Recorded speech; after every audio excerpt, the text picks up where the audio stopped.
Unang-una po ang pinakaano po natin, open heaven po. Excuse. Tapos, yung pinaka-team ko pa po talaga, good steward of Christ. Buksan po natin ang ating mga Biblia sa 2 King 4:1-7. Basahin ko po to. Sabi ko dito,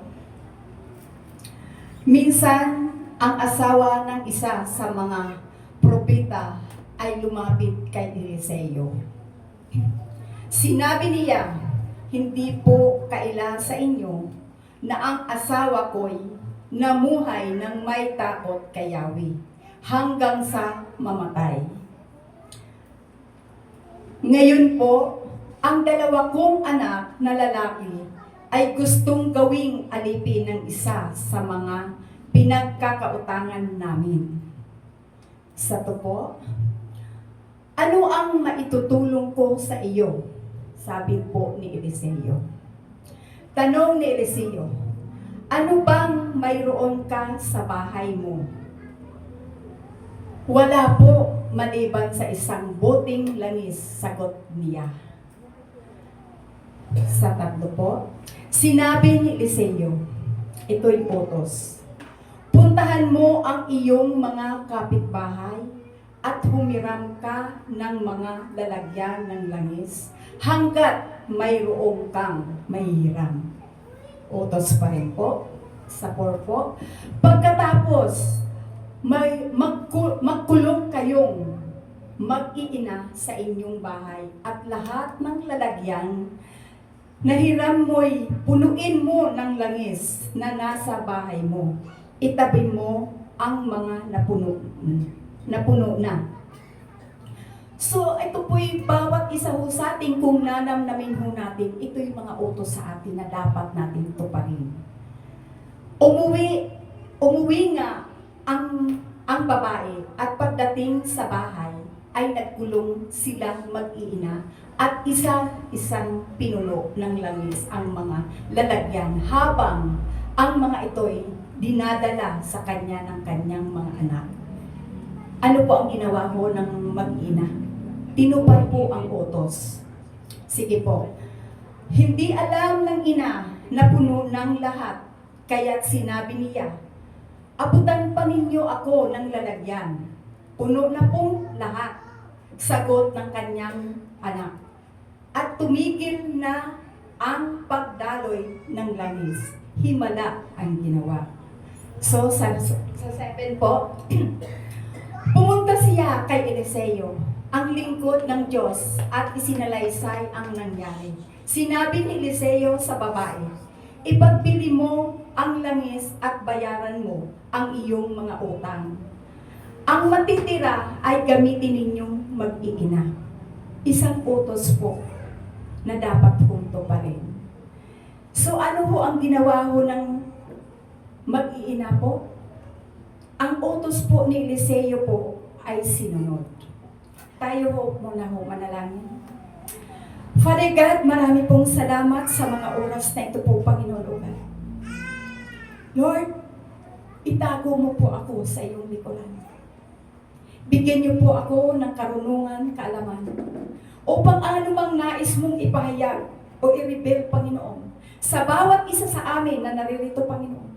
Ito, Lord, ay hinihiling ko po sa iyo. Nabuksan niyo po ang aming mga puso't kaisipan upang ang bawat mga mensahe na nais mong iparating sa amin ay hindi masayang. Bagkus ito, Lord, ay matupad po namin sa aming pamumuhay dito sa lupa. O Lord, we believe by the power of your Holy Spirit. Wala pa akong sapat na karunungan, supalit ikaw, punong-puno ng karunungan. Sa bawat lumalapit, Panginoon, sa iyo, Lord, binibigyan mo ng sapat na karunungan upang matupad po namin ang ninanais mo. Glory to God, glory to God. Hallelujah, hallelujah, Lord Jesus. Salamat po, Panginoon. Purihin ka, luwalhatiin ang iyong pangalan. So, sa una pa lang po, ang bawat inuutos po ay tinupod ng mga mag-iina. Ano po ang kanilang mayroon lang? Langis lang, nag-isang bote. Pero dahilan sa kanilang pagsunod po, yung bote na yun na isa ho, dumami. At ito ay nagbigay ng katagumpayan o kaginhawaan ng mag-iina. Kaya sa bawat ho isa ho sa atin talaga ho, kung ano ang ininiribid ho sa atin ng Panginoon, o ano ang inuutos sa atin ng Panginoon, gawin ho natin na walang pagrereklamo. Ipagkatiwala ho natin sa ating Panginoon. Kasi ho sa ating paglilingkod po, minsan ho hindi ho natin na papansin na tayo ho mayroon ng ginagawang disagree sa Panginoon o hindi pagsunod sa Panginoon. Pero kung sa atin hong nabasa, mula ho ng verse 1 up to 7 po, wala man lang pagrereklamo ho yung mag-iina. Sa bawat utos ho, ginagawa ho nila. So ano ang nangyari ho sa kanila? Sila ba ho ay nabigo? Sila ba ho ay nawalan? Di ba po, nagtagumpay ho sila. Hanggang nga ho dito sa dulo, sabi nga ho dito sa verse sa 5 po, gayon nga ang ginawa ng mag-ina at isa-isang nilagyan ng langis ang mga sisidlan. So, iyon ay isang pagsunod ho. Ginamit nga lang po si Eliseo ng Panginoon, pero ipinaparating po sa bawat isa sa atin. Yung handa ho tayong sumunod. Hindi ho tayo nagkukunwari na sumusunod pero wala ho sa puso. Ang gusto ng Panginoon, lagi ho natin damdamin ano ang pinapagawa sa atin ng Panginoon. Magtatagumpay ho ba tayo na bawat pag-utos ho sa atin ay tinatanggihan natin? Kahit ho ang nag-uutos sa atin, kung hindi natin sinusunod ang inuutos niya, malulungkot po siya. Ganun ho ang Panginoon sa buhay ho natin. Nandyan ang Panginoon laging nakahanda tumulong sa atin. Pero kung hindi ho tayo susunod, kahit anong aral ho natin, kahit anong pagbabasa ho natin ng salita ng Diyos, kung hindi ito natin pinamumuhay, sayang. Wala ho tayong magagawa kung hindi tayo susunod sa kalooban ng Diyos. Kaya ho nung dumating ho ang panahon, dumating ho ang mga nang pangyayari po, wala hong agam-agam o walang pag-alinlangan na sunod ho nila. Kaya ho sila'y nagtagumpay. Ito sa number 7 po. Sabi ko nga ho kay ilang minutes pa ho ako dito. Sabi, 15 minutes na. Pero kung kailangan pa ho, gawin ho natin. Kasi sa akin po, sabi nga ho, kahit ang mister ko ang nagsasabi, sabi niya, parang napakahaba ho niya. Sabi ko, yun ang i-reveal ho sa akin ho ng Panginoon. Yun ho ang pinapagawa ho sa akin ng Panginoon. Pero pipilitin ko po na mapaiksi pa po. Sabi ho dito sa 6 po, hindi alam ng ina na puno na ang mga sisidlang lahat. So, sa ating buhay po, sa ating pagsusunod, hindi naman natin makikita na napapagod na tayo eh. Hindi natin alam na nagagawa lang na pala natin ang pinapagawa sa atin ng Panginoon. Nang may kalakasan pa rin po tayo. Actually, kaninang maga, di ba ho, may kainan po tayo. Gusto ko lang sa inyo, ma-illustrate ko sa inyo para makita talaga natin na kailangan ho natin sumunod. Huwag ho tayong magreklamo, kundi tayo lamang laging sumunod. Kaninang maga ho, magang-maga, syempre, naka-schedule kay Ate Virgie yung sapod po. So, sa kanyang pagsunod po, nandiyan ho nakita ko ang aga-aga na nasa bahay. Wala pang 6 o'clock po, nandun na po sa bahay. Hindi lang ho sa ipagkamalaki ng ni Ate Virgie. Talagang nandoon ho ang kanyang pagsunod. Yun ang nais ho ng Panginoon sa bawat buhay ho natin, na sumunod lang tayo. Sa ngayon, kanina natapos, wala pa hong 8 o'clock po, 7:30. 7:30 lang ho, natapos na ho namin ang aming mga ginawa sa pagluluto po. Pero nandyan po ang kagalakan sa aming mga puso. Bakit? Yun ang nais ng Panginoon na lagi po tayong sumunod. Subukan po natin na tayo po laging nagrireklamo. Tingnan mo, nandyan ang kapaguran. Nandyan po yung, ay, pagod na ako. Ang dami kong nararamdaman sa katawan. Ang daming ginagawa, ang daming inuutos ni Pastor. So, hindi po talaga po nais po ng Panginoon ang ganong ugali ng isang tunay na Kristiyano. Ang tunay na Kristiyano po ay sumusunod sa kalooban ng Diyos. Dito po sa mag-iina po, kasi bago ho namatay ho talaga ang kanyang asawa, talagang siya'y may takot sa Diyos. Siya'y nagpatuloy. Kung pupuntahan ho natin sa verse 1 ho, talagang sinabi ng kanyang asawa na talagang kanyang asawa bago na talagang naglingkod siya, sumunod siya sa kalooban ng Diyos. So, ginamit lang si Eliseo para siya at mag-iina ay magpatuloy sa paglilingkod sa Panginoon na walang pagrereklamo, kundi lang sumusunod ho sila.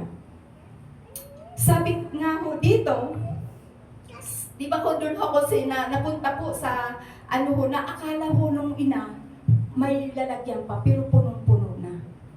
Yung kanyang mga hiram nilang lalagyan sa mga kapitbahay.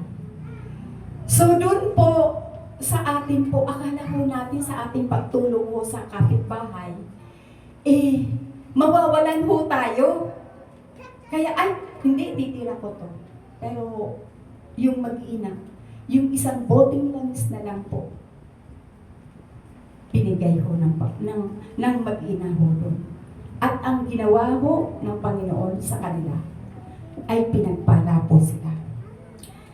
Sa verse pong ito, sabi dito nga ho,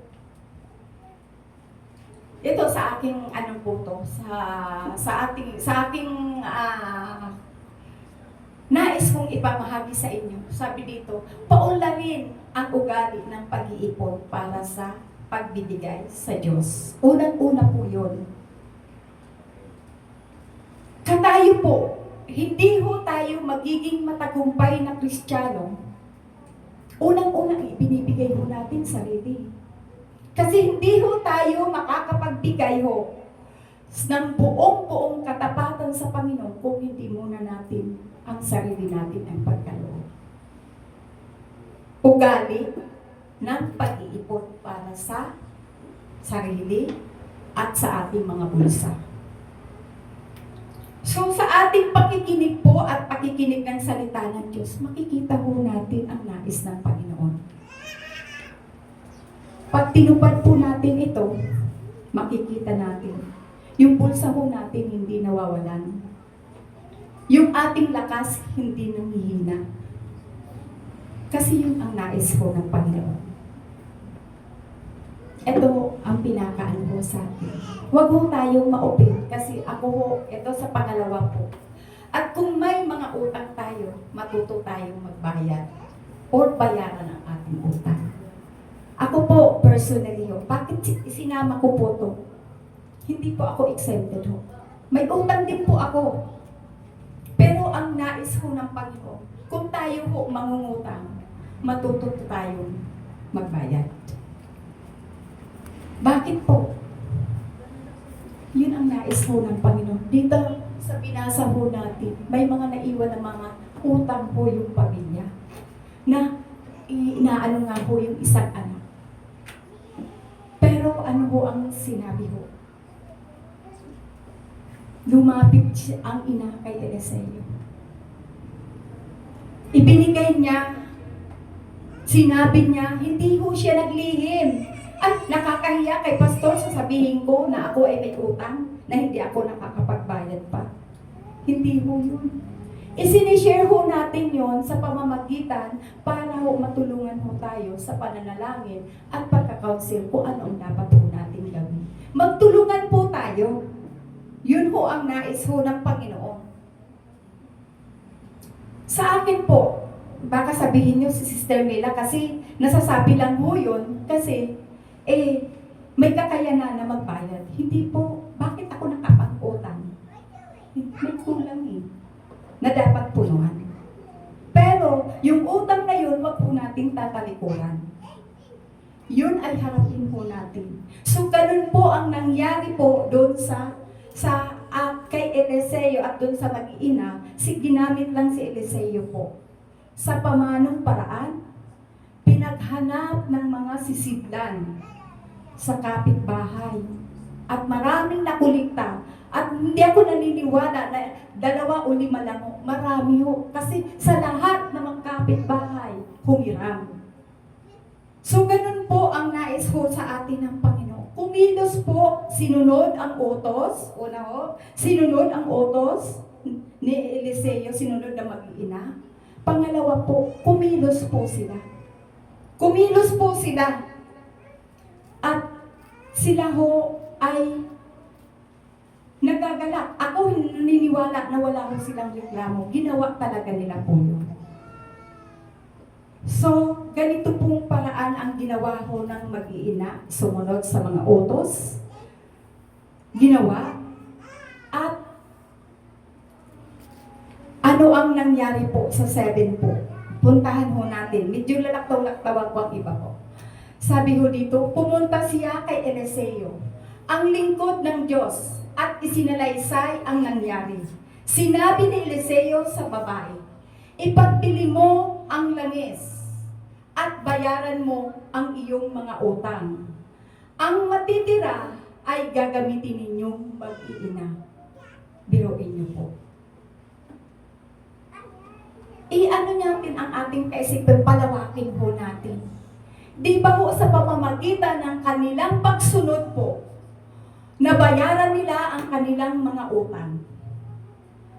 At pangalawa po, mayroon po silang kabuhayan na nagpapatuloy sa kanilang pamumuhay bilang isang pamilya. Hindi ho sila nawalan, kundi nagkaroon sila. Glory to God po. Ito po, sabi nga ho dito, inaano ko lang po. Sabi dito sa Proverbs 13:22 po. I-ano po natin. Sa Proverbs. Ang matuwid ay nag-iwan ng pamana hanggang sa kaapu-apuhan.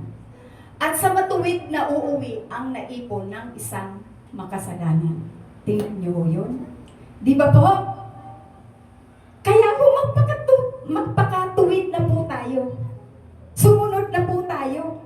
Kasi pag hindi po tayo sumunod, mawawalan tayo, mapupunta doon sa mga sumusunod. Yung para sa atin. Di ba po? Puntahan ho natin ang Proverbs 13:11. Isa pa ho to. Ang kayamanang tinamo sa daya ay madaling mawawala. Ngunit ang kayamanang ipinaghirapan ay pinagpapala. So, kailangan po natin talagang maghirap para matamo natin. Tulad po natin na tayo may mga trabaho. Ilagay na lang natin si Kuya Barry. Madali ba ang ginawa ni Kuya Barry na desisyon na para magtrabaho siya bilang isang seaman? Di ba hindi po? Bawat isa po sa atin, sa amin ho paghahanap buhay, yung mayroon pa ho kaming madami pong ginagawa ho, tanggap ho na tayo. Kahit ho, gabing-gabi na, minsan 2 oras lang ang aming tulog sa isang gabi ho, na dapat ho magpahinga kami. Bakit? Eh, hindi pa namin tapos ang trabaho. So, kailangan ho namin tapusin. Kaya ho, pag tinatapos po namin, makakamtan po namin ang pinagpapala po kami. Bakit? Ginawa po namin ang aming mga order sa amin. Nagawa po namin, natapos po namin, kaya natanggap namin ang pagpapala. So, ganun din po tayo sa Panginoon.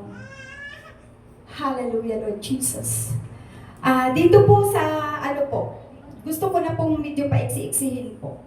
Sabi dito sa tuparin natin ang layunin ng Diyos sa ating buhay upang makamtan natin ang kasaganahan. So, tuparin natin.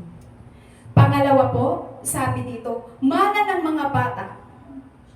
ang bawat humana ng mga bata.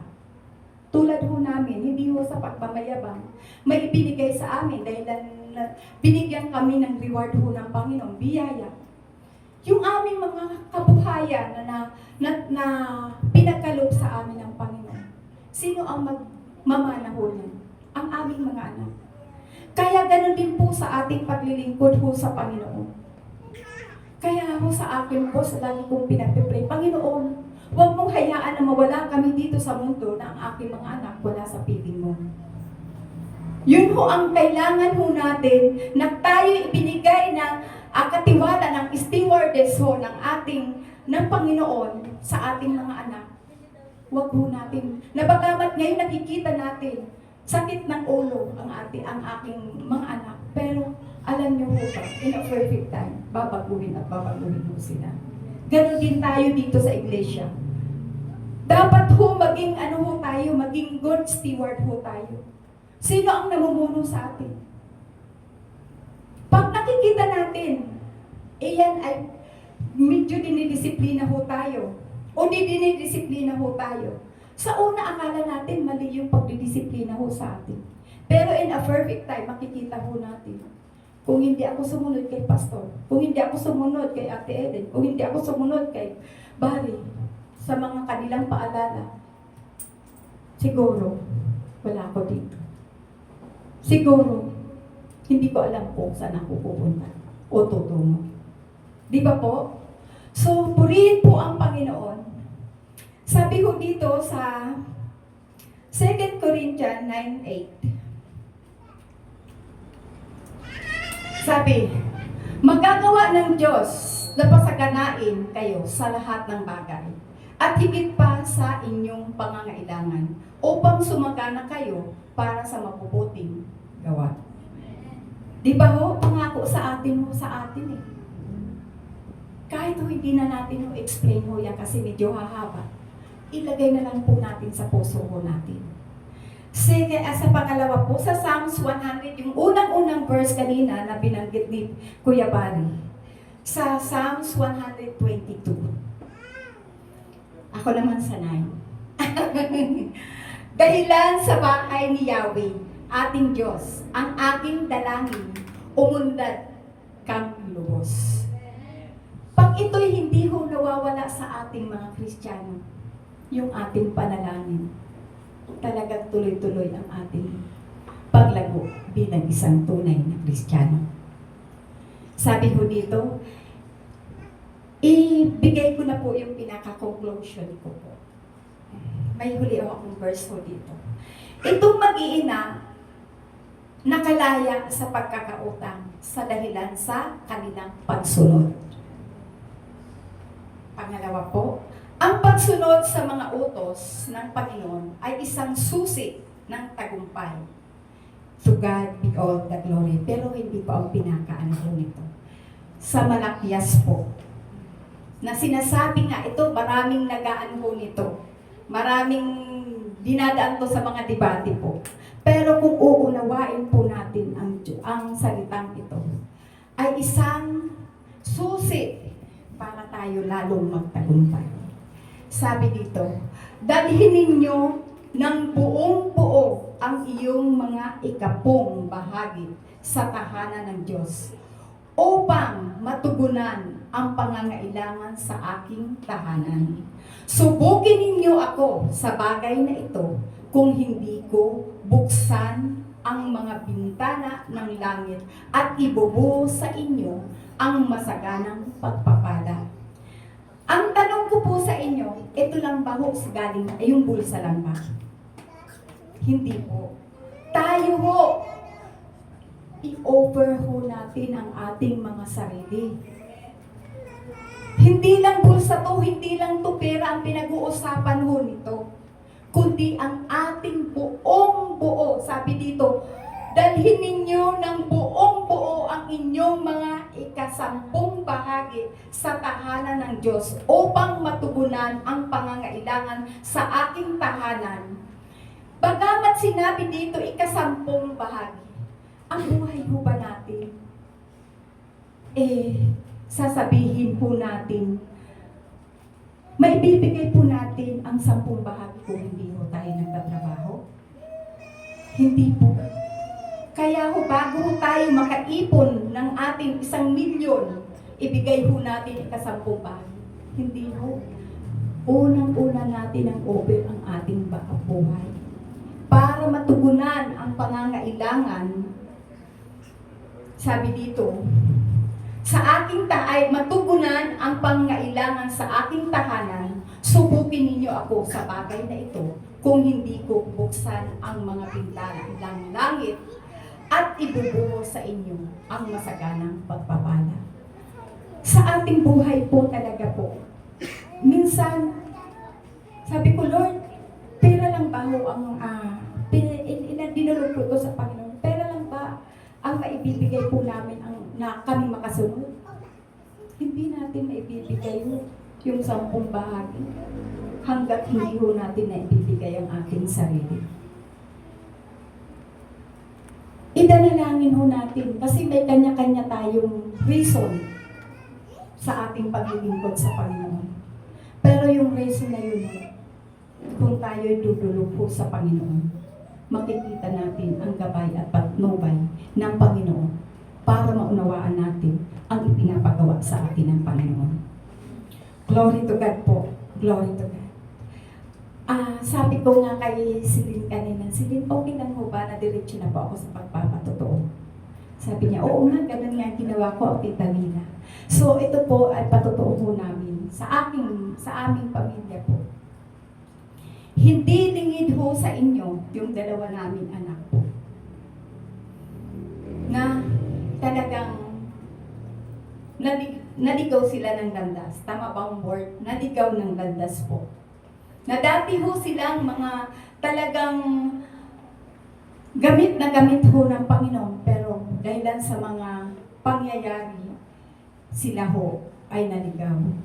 Pero bilang isang magulang, kaya ho inano ko po itong nanay.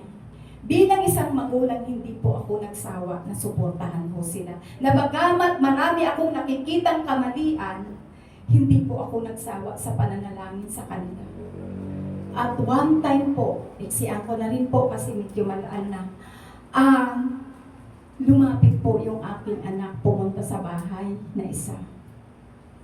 Akala ko ang pupuntahan yung anak po. Sabi ko, nandyan ang daddy mo. Sabi, ay hindi mama, ikaw ang gusto kong makausap. Praise God! Hallelujah! Hallelujah! Kaya ho, sa bawat isa sa atin, di sumadaling salita po, nag-usap po kami. Actually, ang gusto niyang makausap, kami mag-asawa. Wala ho si Roger. Kaya ho, napilitan na ako na lang po ang kausap. At tamang-tama naman po yung kanyang mga sinabi sa akin. Mama, humihingi po ako ng sorry sa iyo.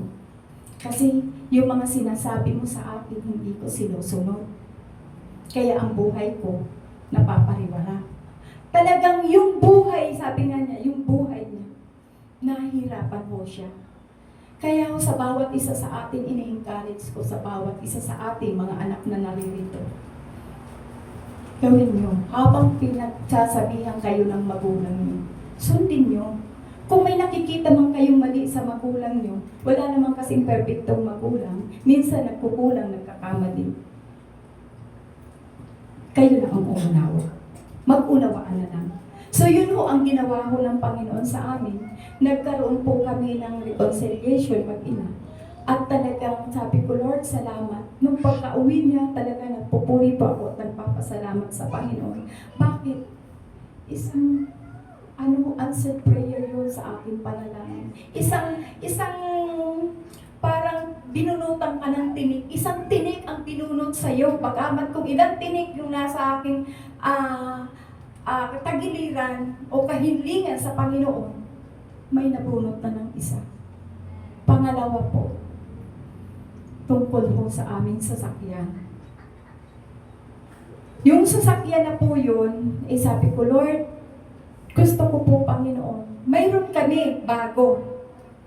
Pero parang wala kaming lakas loob mag-asawa na isasubmit na lang po namin ang form. Pero talagang pinagpipray namin yun. Lagi kami nagpipray Panginoon, ang gusto ho namin, may magamit kami sa intercessors, sa bawat pangangailangan ng church. Hindi sa amin sa sarili, kundi sa buong kongregasyon.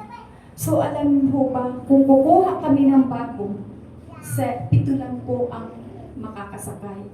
E paano ho yung iba? Kaya talaga paulit-ulit kaming lumalapit sa Panginoon, paulit-ulit.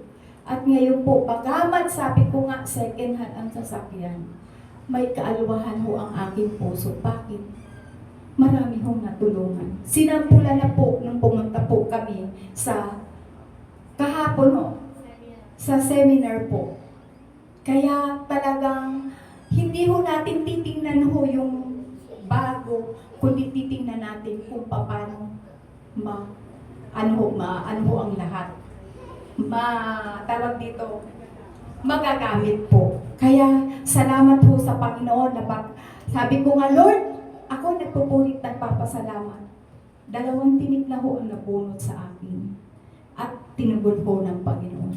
Sa bawat isa po sa atin, patuloy lang po tayo, kung mayroon man tayong kahilingan sa Panginoon, patuloy lang po tayo sumiksik sa Panginoon. At in a perfect time, ibibigay ng Panginoon kung ano ang nais niya para sa ikabubuti ng bawat isa sa atin. Glory to God po. Amen. Praise God po, no? Tunay ako po, isa po sa nag-bless po sa kaninang binasa natin sa devotion, no?